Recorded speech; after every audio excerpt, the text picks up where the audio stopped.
Oh, we're on. Yo, let's go. We're on. Oh, sorry. So let's get with this. Let's continue with this physics segment.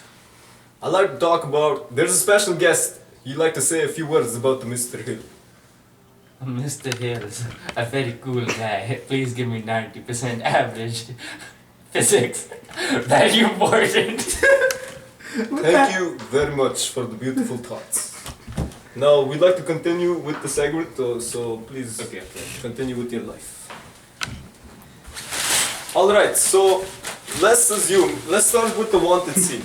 And let's assume that, say, Mr. X is running at the speed of around 15 kilometers per hour. And the distance from the building he's jumping from to the building he's jumping to is around 500 meters. 500 meters. Now, in order to find the time now, the amount of time it should take for Mr. X to jump is something that we need to find out. So now we will be finding that out.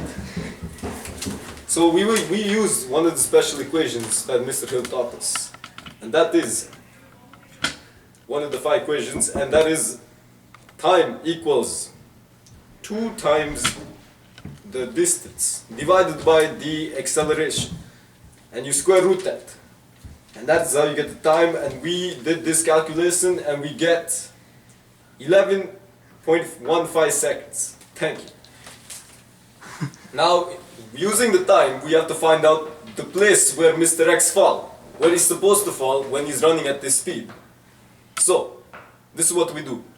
We take a distance, which is equal to initial velocity, and you multiply it by the time.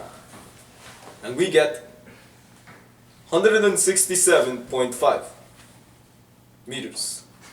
So if the distance between the 2 buildings is 500 meters, where does he fall? He falls in the middle, right? He does not fall into the other building. That is not right. And that is one flaw we found out.